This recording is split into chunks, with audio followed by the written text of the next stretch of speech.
Hi friends, Seenu மாயா சீரியலில் ஒரு அட்டகாசமான ப்ரொமோ பற்றி தான் இந்த வீடியோவில் பார்க்க போகிறோம். அதுக்கு முன்னாடி நம்ம சேனலை சப்ஸ்கிரைப் பண்ணாதவங்க கீழே இருக்கிற சப்ஸ்கிரைப் பண்ண கிளிக் பண்ணிவிட்டு பக்கத்தில் இருக்கிற பெல் ஐக்கனையும் கிளிக் பண்ணிடுங்க. சரி, வாங்க வீடியோக்குள்ளே போகலாம்.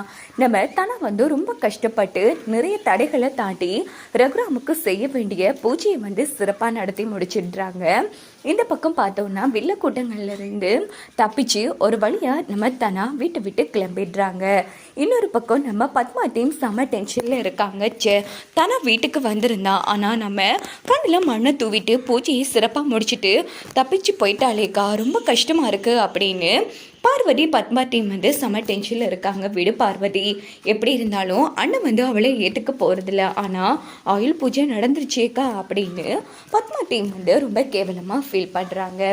இங்கே பார்த்தோன்னா நம்ம ரகுராம் உள்ளே போயிடுறாங்க. உடனே நம்ம புவனேஸ்வரி தான் காமிக்கிறாங்க. அவங்க வீட்டுக்கு நம்ம ரகுராம் பிடிச்ச அந்த ஐயரும் புவனேஸ்வரியோட ஆளும் கிளம்புறாங்க. உடனே புவனேஸ்வரி என்னாச்சு, அந்த ரகுராம் கதை முடிஞ்சிருச்சா அப்படின்னதும், எங்க மேடம் எல்லாமே சொதப்பிடிச்சு, அங்கே ஒரு பொண்ணு இருக்கால மாயான்னு, அவ ஒரு வழியா ஏதோ தெரிஞ்சோ தெரியாமலோ பண்ணி அந்த ரகுராமை காப்பாத்திட்டா அப்படின்னதும் புவனேஸ்வரி அந்த ஆள் கண்ணத்திலே பொழிச்சுன்னு அடிக்கிறாங்க. இதை சொல்ல உனக்கு வெக்கமா இல்லை? சி, உன்னால மெனக்கிட்டு இந்த பொண்ணை தூக்கி வச்சேன் பாரு அப்படின்னுட்டு அந்த குழந்தைய விடுங்கடா அப்படின்னதும் உடனே அவங்களும் குழந்தைய விட்டுடுறாங்க.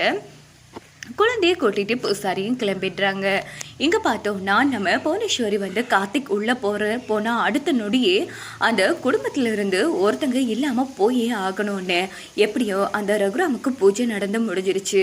ஆனால் எப்படியாச்சும் அவங்க குடும்பத்திலிருந்து ஒருத்தங்களை இல்லாமல் பண்ணியே ஆகணும். ஏதாச்சும் பண்ணுன என் பிள்ளைய ஜெயிலுக்கு அனுப்பினால அந்த கதிரோட உயிரையாவது எடுக்கலான்னு பார்த்தேன். கடைசியில் எல்லாமே சொதப்பிடிச்சிங்க. ஆனால் அவனும் அந்த தனாவும் இருக்கணும்னு அவங்க குடும்பம் சின்ன பண்ணமா இல்லாமல் போகிறத அவங்க ரெண்டு பேரும் பார்த்து கஷ்டப்படணும் அப்படின்னதும், கவலைப்படாதம்மா, அடுத்தது யாரு, அந்த ஜானகி தானே, ஜானகி மேலே கை வச்சுட்டா போச்சு அப்படின்னதும், சூப்பர்னு, அந்த ஜானகி இருக்கவே கூடாதுன்னு, இது எல்லாத்துக்கும் என்னோட வாழ்க்கை பிரச்சனைகளுக்கும் அந்த ஜானகி தான் காரணம், ஜானகி கதையை முடிச்சிடலாம் அப்படின்னதும் உடனே நம்ம பசுபதியும் புவனேஸ்வரியும் ஜானகி கதையை முடிக்கிறதுக்காக ஆட்கள் அனுப்பி வைக்கிறாங்க.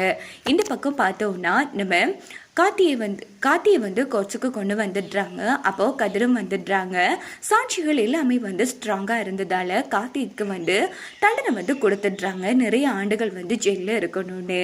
இதனால புவனேஸ்வரியும் பசுபதியும் ரொம்ப ஃபீல் பண்ணுறாங்க. உடனே கார்த்திக் என்னாச்சுத்த, அந்த குடும்பத்தில் இருந்து ஒருத்தங்களை தூக்கிட்டீங்களா அப்படின்னதும், கவலைப்படாத, இன்னைக்கு நீ உள்ளே போனால் அடுத்த நொடியே அதில் ஒருத்தங்க இருக்க மாட்டாங்க, நீ கவலைப்படாதடா அப்படின்னதும், என்ன அத்தை இந்த பிளானும் சொதப்பிடிச்சா அப்படின்னு கார்த்திக் செம டென்ஷன் ஆனதும், நீ உள்ளே போனால் அடுத்த நொடி உனக்கு குட் நியூஸ் வரும் போதுமா அப்படின்னதும் கார்த்திக்கும் ரொம்ப சந்தோஷமாக கிளம்புறாங்க. இங்கே பார்த்தோன்னா புவனேஸ்வரி பசுபதியும் ரொம்ப கேவலமாக ஃபீல் பண்ணிட்டு வராங்க.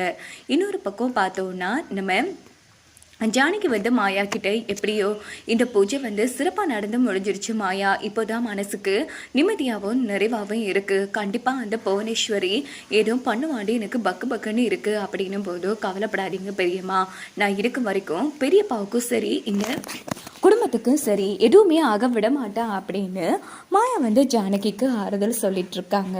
இந்த பக்கம் பார்த்தோன்னா நம்ம சீனுவும் கிளம்பிடுறாங்க வெளியில். இன்னொரு பக்கம் ஜானகி, எனக்கு இந்த பூஜை நடந்து முடிச்சா கோவிலில் வேண்டுதல் வச்சுருந்தேன், நான் எதுக்கும் கோவிலுக்கு போயிட்டு வரேன் அப்படின்னதும், சரி பெரியம்மா அப்படின்னு மாயா ஜானகி அனுப்பி வைக்கிறாங்க. ஜானகி தனியாக கோவிலுக்கு கிளம்புறாங்க. அப்படின்னு பார்த்து நம்ம புவனேஸ்வரியை அனுப்பி வச்ச 2 அடியாட்கள் வராங்க. உடனே நம்ம ஜானகியோட வாயை பொத்திடுறாங்க. அப்போது ஜானகி கையில் வச்சுருந்த கோவிலுக்கு கொண்டு போக எடுத்த பூ கூட கீழே விழுந்துருது. அப்படின்னு பார்த்து அதில் ஒருத்தன் ஜானகி இடுப்பிலேயே அந்த கூர்மையான பொருளால் குத்திடுறான். உடனே ஜானகி அந்த இடத்துலையே மயங்கி விழுந்துடுறாங்க. இன்னொரு பக்கம் பார்த்தோன்னா வேலை விஷயமா அதே வழியால் தான் நம்ம சீனு கடைக்கு போயிருப்பாங்க. அப்படின்னு பார்த்து ஜானகி ரோட்டில் இப்படி குத்து வாங்கி விழுந்து கிடக்கிறத பார்த்தது செம்ம டென்ஷன் ஆகிட்டு உடனே ஓடி வராங்க. ஐயோ அத்தை எழுந்துருங்க அத்தை அப்படின்னு சொன்னது ஜானகி எழும்புற மாதிரி இல்லை. உடனே நம்ம சீனு வந்து ஜானகி வந்து ஹாஸ்பிட்டலுக்கு கொண்டு போகிறாங்க. விஷயத்தை வந்து வீட்டில் சொன்னதும் வீட்டில் இருக்கிறவங்களும் அடித்து பிடிச்சி ஹாஸ்பிட்டலுக்கு வந்துடுறாங்க. அங்கே பார்த்தோன்னா ஜானகிக்கு ட்ரீட்மெண்ட் நடந்துட்டுருக்கு. இந்த பக்கம் ரகுராம் எல்லாரும் ரொம்ப ஃபீல் பண்ணி அழுதுட்ருக்காங்க. அப்போ மாயா சீனுக்கிட்ட ஓடி வந்து, சீனு என்ன ஆச்சு, எப்படி இது நடந்துச்சு எனக்கு தெரியல மாயா, பெரியம்மா கோவிலுக்கு போயிருக்காங்க போல இருக்கு, வார வழியில தான் இப்படி அடிபட்டு கிடந்தாங்க, நல்ல வேலை அதே வழியால் நான் வந்துட்டேன், இல்லைனா அவ்வளோதான் அப்படின்னதும் உடனே எல்லாரும் அழுதுட்ருக்காங்க. அம்மா பார்த்தீங்களாம்மா, நான் நல்லா இருக்கணும், நான் உயிரோடு இருக்கணும்னு கயிறு கட்டினா, அதே போல் இவ்வளோ பூஜையெல்லாம் பண்ணா, ஆனால் தன்னை கவனிக்காமல் போயிட்டாலேம்மா, இதாம்மா இந்த ஜானகியோட பிரச்சனையே அப்படின்னு ரகுராம் வந்து ரொம்ப ஃபீல் பண்ணி அழுகுறாங்க. இதை பார்த்து மாயா ரொம்ப கஷ்டப்படுறாங்க. இந்த பக்கம் நம்ம பாட்டி வந்து, அழாதப்பா கவலைப்படாத, ஜானகியோட நல்ல மனசுக்கு கண்டிப்பா ஜானகி திரும்பி வருவா, நீ மனசை மட்டும் தளர விட்டுறாதா அப்படின்னதும், எப்படிம்மா ஜானகி, நான் 1000 பேசலாம், ஆனா எப்படி இருந்தாலும் ஜானகி என்னோட உயிருமா, ஜானகி மட்டும் இல்லாம போனா சத்தியமா நான் இருக்க மாட்டேன் அப்படின்னு ரகுரா ரொம்ப ஃபீல் பண்ணி அழுதுட்டு இருக்காங்க.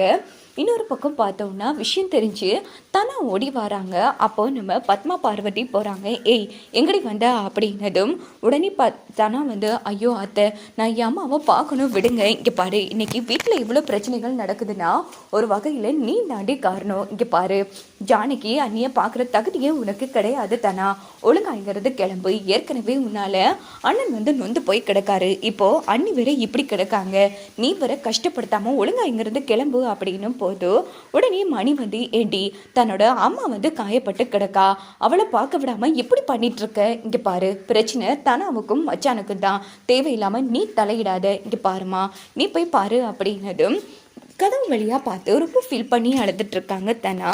அப்போ மாயா ஆறுதல் பண்றாங்க.